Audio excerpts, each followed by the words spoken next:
આપણે બધા જાણીએ છીએ કે રાજકારણમાં નાટક અને જુસ્સો તો હોય જ, પણ શું થાય જ્યારે એક નાનકડી સ્થાનિક ચૂંટણી એકદમ યુદ્ધના મેદાનમાં ફેરવાઈ જાય?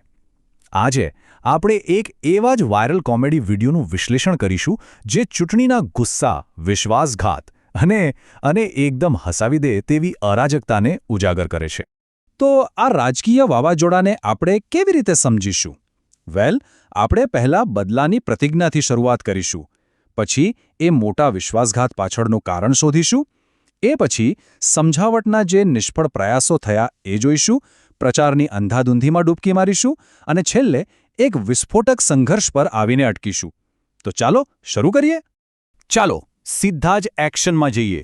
આ કહાનીની શરૂઆત જ એકદમ નાટકીય છે. એના મુખ્ય પાત્ર છે ભૂપતજી. એ કોઈ સામાન્ય નેતાની જેમ નથી આવતા, પણ હાથમાં તલવાર લઈને મેદાનમાં ઉતરે છે અને એમનો ઇરાદો એકદમ સાફ છે: બદલો. ના, આ કોઈ ફિલ્મનો ડાયલોગ નથી. આ તો એક સ્થાનિક ચૂંટણીનો અસલી ગુસ્સો છે. આ શબ્દો સાંભળતા જ ખબર પડી જાય છે કે અહીં મામલો ખાલી વોટનો નથી. આ વાત હવે અંગત અને બહુ જ ગંભીર બની ગઈ છે. આટલો બધો ગુસ્સો? મતલબ એવો તે શું ગુનો થયો હશે કે કોઈને પાતાળમાંથી પણ શોધી કાઢવાની ધમકી આપવી પડે? આ જ સવાલ આપણને વાર્તાના મૂળમાં લઈ જાય છે.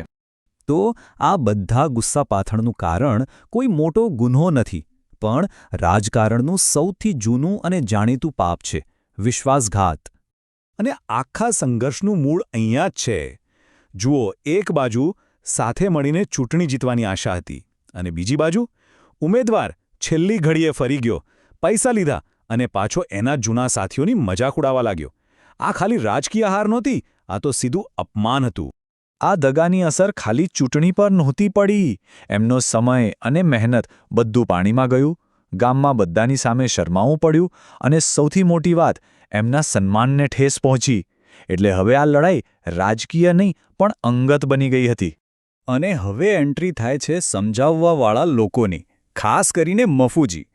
એમની શાંત અને તર્કવાળી દલીલો ભૂપતજીના ગુસ્સાની સામે એવી લાગે છે જાણે કોઈ જંગલની આગને પાણીની પિચકારીથી ઓલવવાનો પ્રયાસ કરી રહ્યો હોય.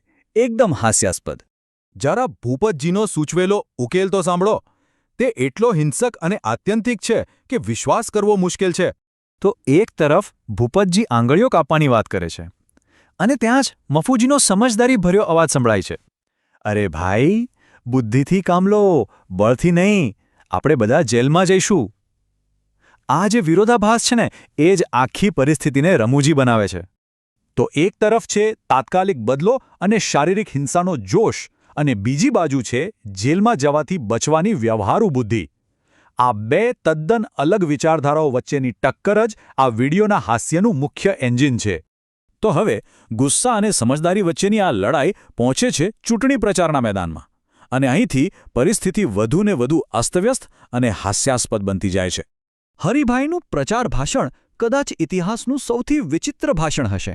પહેલાં તો એ મતદારોને કહે છે કે એમને મત ન આપો, પછી કહે છે કે દારૂ જેવી લાલચ નહીં આપે, અને આ બધાની વચ્ચે એમના જ સમર્થકો એમને વારંવાર ટોક્યા કરે છે. આ બતાવે છે કે એમનો જુસ્સો એમના સંદેશ પર કેવી રીતે હાવી થઈ જાય છે. જો આપણે એમના પ્રચારની પ્રાથમિકતાઓનો ચાર્ટ બનાવીએ તો એ કંઈક આવો દેખાશે: આક્રમક ભાષણો અને ધમકીઓ સૌથી ઉપર, અને સ્પષ્ટ નીતિઓ ક્યાંક છેક નીચે. અહીં બધું જુસ્સા પર ચાલે છે, મુદ્દા પર નહીં. પ્રચાર દરમિયાન બોલાયેલો આ એક સીધો સંવાદ એમના આક્રમક અને કાં તો બધું કાં તો કંઈ નહીં વાળા વલણને બરાબર રજૂ કરે છે.